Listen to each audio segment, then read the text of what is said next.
Jeff Deasy, and I'm a business counselor for the Business Outreach Center.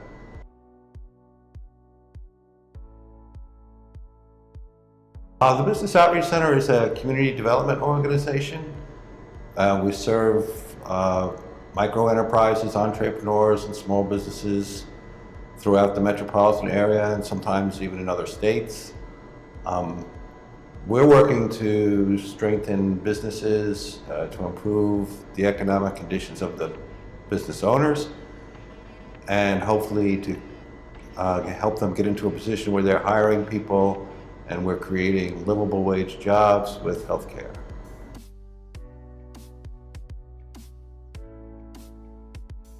I sit down with them the first time and do my best to understand their business and their goals, how it operates, how they plan to bring in sales. So we spend a lot of time on financial projections and reviewing their marketing and sales plans.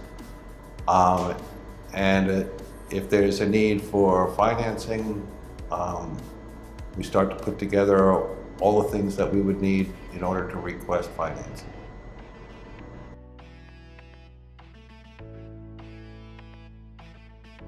The business concepts are the same. One difference that stands out, cooperatives are, I'm sometimes working with a group, whereas with other micro enterprises and small businesses, it's usually just an individual. So it's a little bit different dynamic.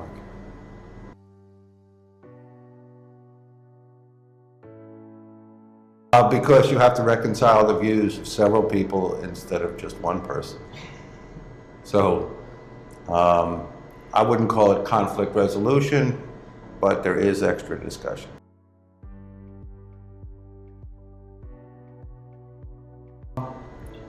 I think a lot of it is awareness. I think the general public is unaware of worker-owned cooperatives. I mean, I meet people who they hear me say worker-owned cooperatives, and they say, "What is that?" So, I mean, just to get people to understand the concept and you know, the goals of democratic workplace and shared prosperity. I think there's an enormous amount of education that needs to take place so that a larger percentage of the public understands what it is people are trying to do with worker cooperatives.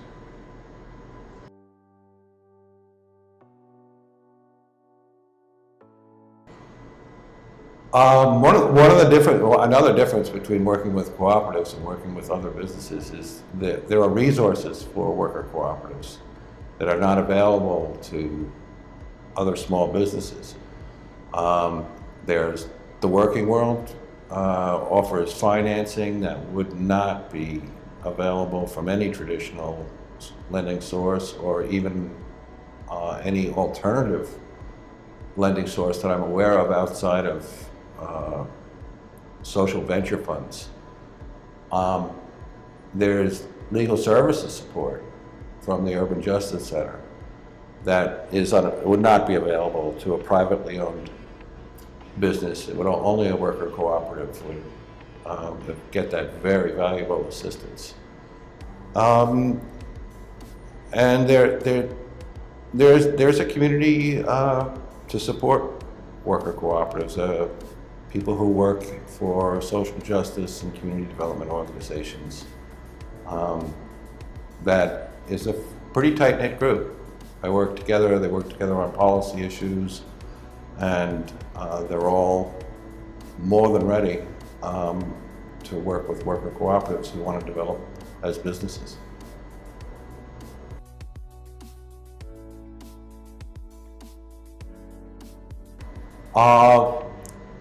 I think Woke Foods is a fairly recent development. They actually got financing from the working world, and I was impressed to see their plan for an open house, which they were planning for February, and they were hoping to recruit 8 new cooperative members. So it was great. It was just great to see the commitment to growing as a cooperative, not just growing as a business. Some of the others, Caracol, I've been working with them for quite, much longer than Woke Foods.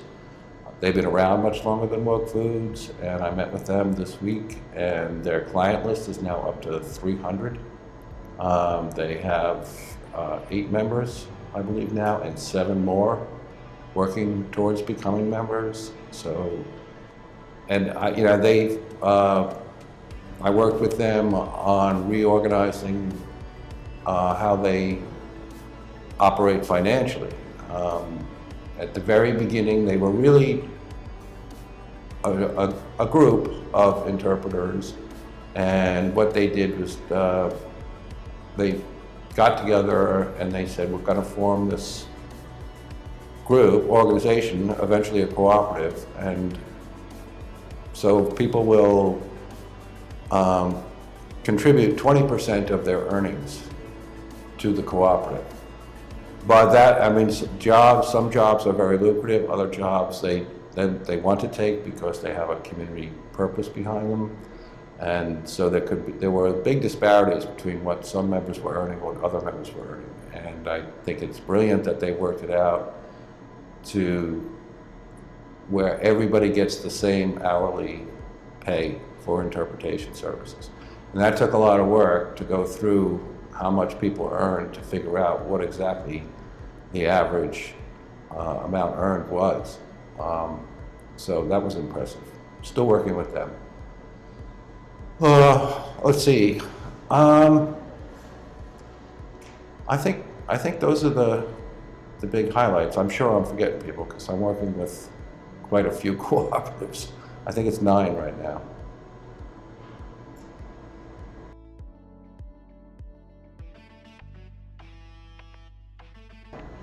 Statistically, I think that's true, and yeah, I think starting a business requires so much effort that a group or even a pair has a better chance of surviving those early stages than an individual who can easily become overwhelmed.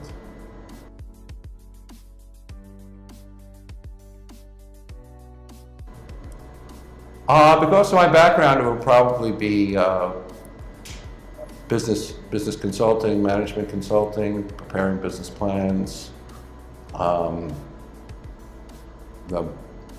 customers or clients would most likely be people seeking capital, investment capital, and would need fairly advanced work in order to entice some investment fund to invest in them.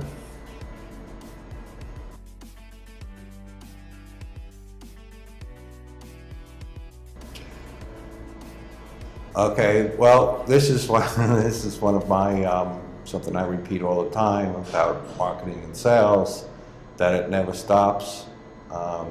There's an old saying that a business that isn't growing is dying. I think that's true. I think you have to be constantly trying to bring in new clients, new customers. Customers will drop off through no fault of your own. People retire, people sell their businesses, people move their businesses. There's a million reasons why you can lose a customer, and it's going to happen. I saw one statistic that each year you'll lose 17% of your customers. I can't support that statistic because I haven't seen the research, but it rings true to me from what I've observed over more than 2 decades. That's entirely, that 17% figure is entirely plausible to me. So I would say, yeah, never lose your focus on bringing in new business, networking, keeping yourself visible through social media and the physical networking together, and stay in touch with customers, get feedback from customers. They'll appreciate that, and that can lead to referrals. So I guess that would be since I do have a background as a chief financial officer, I would also say stay on top of the numbers.